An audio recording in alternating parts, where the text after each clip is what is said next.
J'ai suivi un dragon, un coup de tête au moment du changement de garnison. Ce n'est pas sur ma virginité que je pleurais, c'est sur ma robe. Car le mariage, ma petite, c'est la robe. Évidemment, après, on a le mari.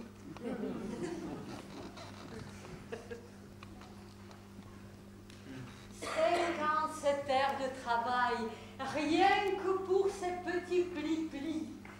Juste pour un jour, même pas le temps de les froisser. Oui, mais cela fait un souvenir. C'est pour ça que le mariage, ça reste tout de même une date dans la vie. Allez, viens l'enquête. On va chercher nos fleurs d'oranger.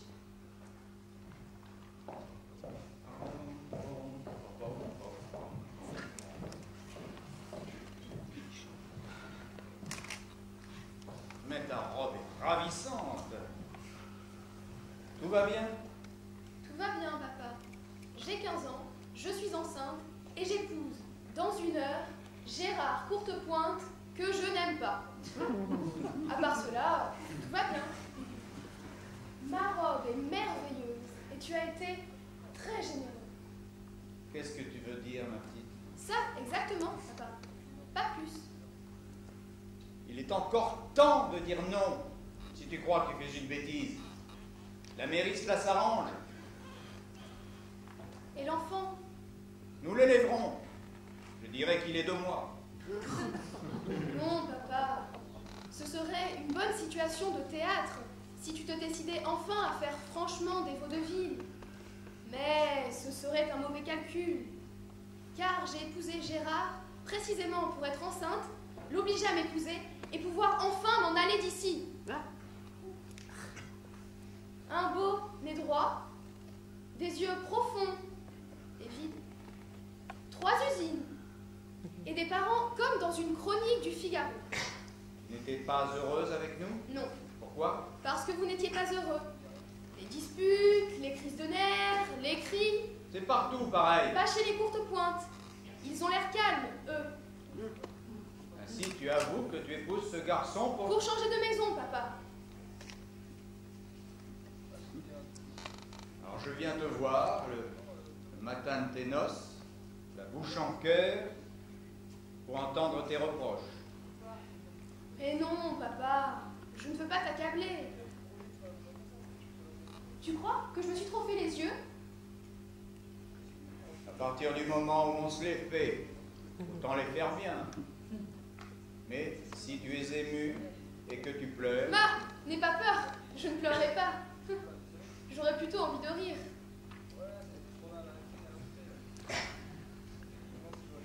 Tu vas me dire, toi aussi, que c'est de ma faute. Tout est de ma faute alors. Depuis toujours. Le traité de Versailles, tes plénipotentiaires, Munich, j'aurais dû y réfléchir un peu plus sérieusement. Grouchy, c'est moi qui l'ai mis en retard à Waterloo, en lui racontant des anecdotes. Et la Genèse, tu te rappelles, le temps que je portais la barbe, c'était encore moi. La condition humaine, j'aurais pu tout de même y réfléchir. Un peu plus sérieusement. C'est de toi, Quoi? ce que tu viens de dire? Je l'espère.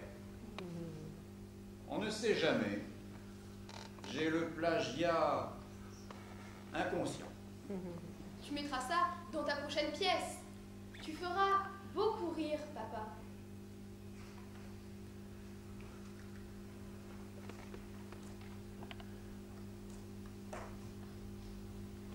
Je te prenais par la main. Je t'emmenais des journées entières avec moi.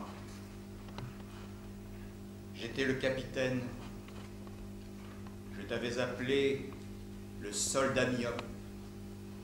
Tu marchais au pas, pour rire. On disait à ta grand-mère et à ta mère qu'on allait cueillir des fleurs dans la forêt.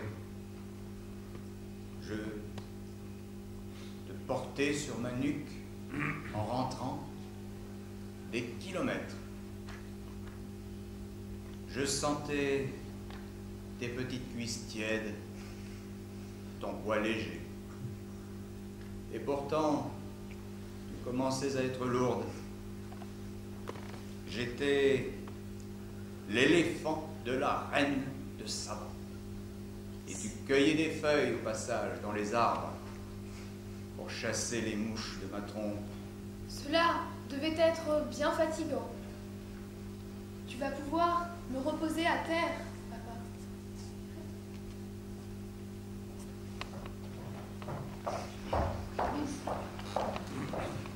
Naturellement, tu t'es trompé dans les adresses.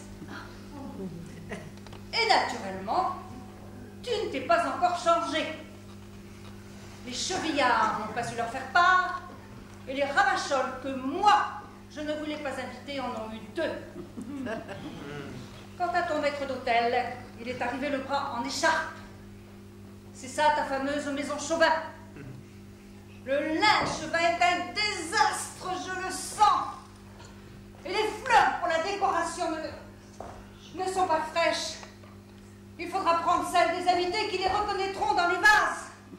Quant à ton loueur de voiture, il annonce par téléphone qu'il ne faudra pas compter sur la Cadillac. Nous marierons notre fille en Chevrolet. Tu t'as lié aux courtes pointes. Tu es, paraît-il, un auteur dramatique connu. Tu invites tout Paris. Et tu ne peux organiser qu'une noce de province.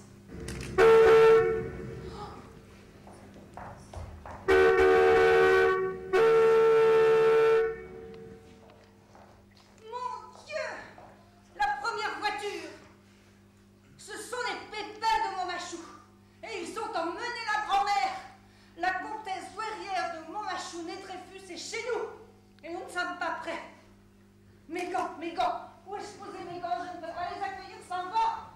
Je ferai mon devoir de père jusqu'au bout.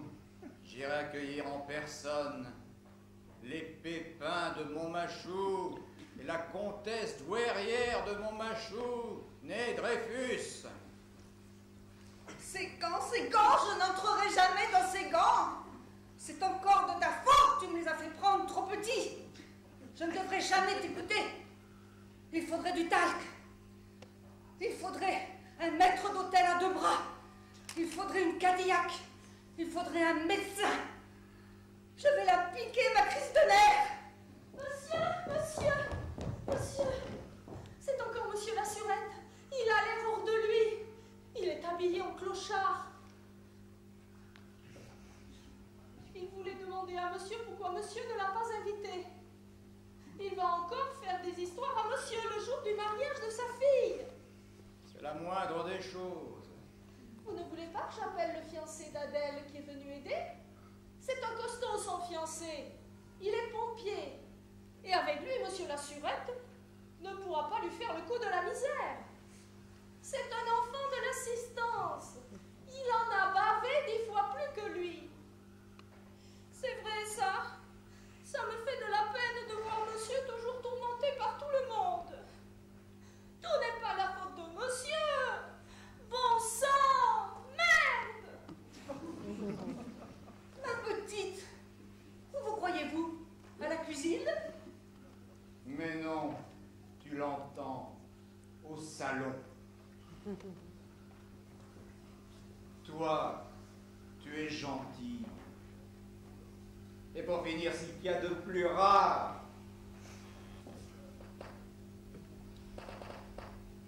Les pépins de Montmachou sont entrés, nous ne sommes pas en bas. Qu'est-ce que tu fais, monstre?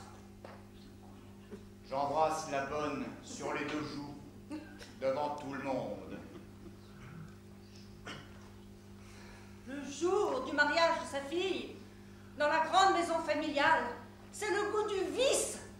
Non, de l'eau fraîche. Ça y est, ils ont craqué. Hein? que tu voulais en venir.